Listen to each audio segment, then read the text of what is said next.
Hi guys, how are you doing? I hope you guys are doing great. So in today's video, I'm going to add baby hair on this beautiful wig. So if you find this video entertaining, interesting, or if you learn something from this video, make sure you give it a thumbs up, comment, and don't forget to subscribe.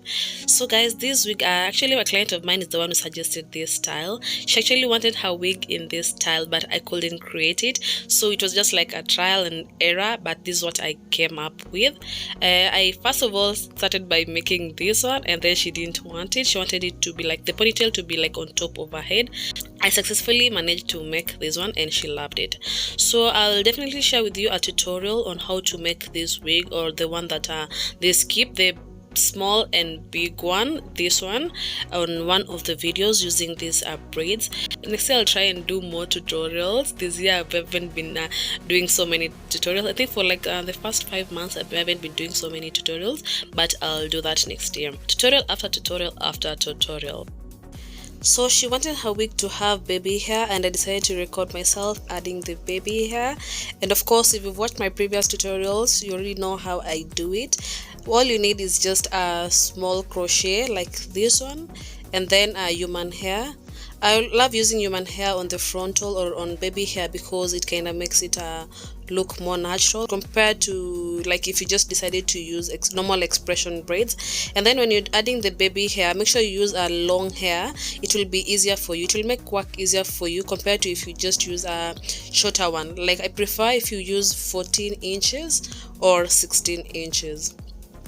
So honestly, adding baby hair is not my favorite part when I make my wigs, especially if it's like 5-6 wigs. If it's one wig, I'm okay with it, but if there are so many of them, it's kind of hectic and boring, I'll be honest with you.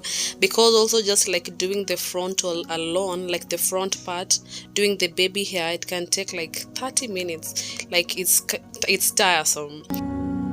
I'm just going to crochet the baby hair on the lace, and also like doing this, I feel like it's cheaper for my clients compared to if I decide to use a frontal, because using a frontal is very expensive. Like the frontal itself is very expensive, but now when I sew the braids on the lace cap and then I add the baby hair, the wig becomes affordable or cheap. Yeah, or affordable. Yeah, affordable. So I just went ahead and crochet the hair on the hairline.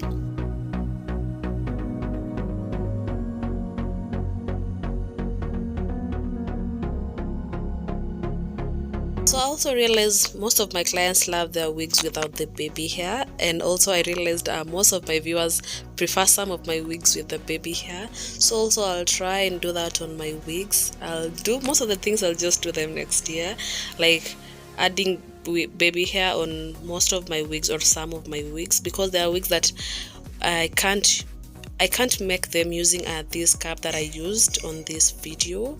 And yeah, like the style just won't come out the way it would come if I used this cap.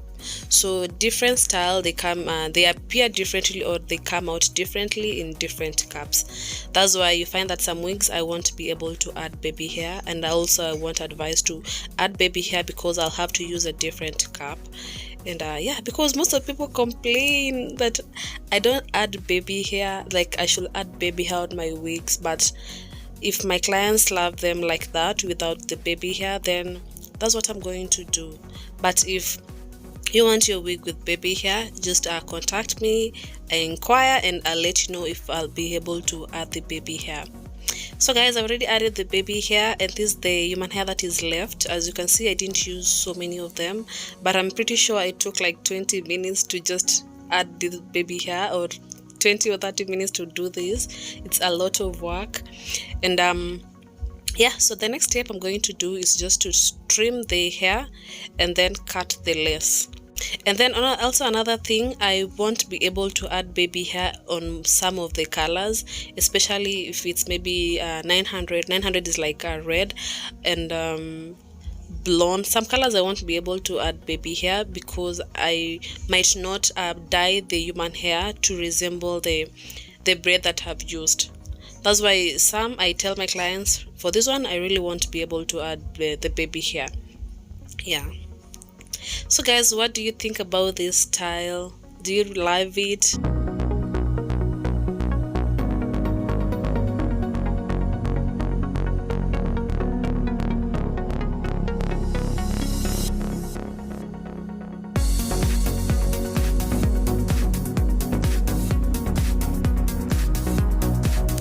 So the next step is to sew combs and an elastic band just to make the wig secure.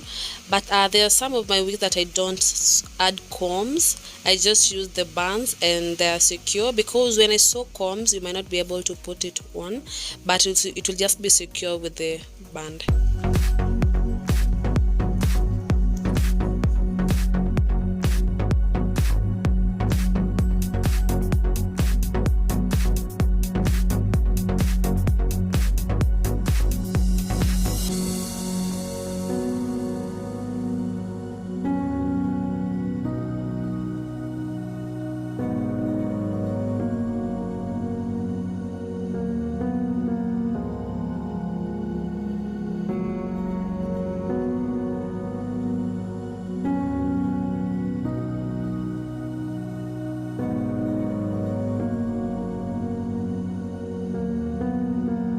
If you've watched my previous videos, you know how I always do. I always for the lace to blend well with my complexion, I always apply concealer. I apply concealer or foundation on the lace just to make it blend well with my complexion. So even for this hair you can just do that, but I won't do that because it's my client's wig and I would love her to, you know, apply concealer that resembles her skin tone. So I won't apply, and then I always prefer if I just spray my brush and then apply some foundation or concealer on the brush, and then I tap inside the cup just to make it blend well with my complexion. So guys, this is how it looks, and just comment down below if you love the color, if you love the style. Apply gel on the baby hair. So again, I'm not going to do that.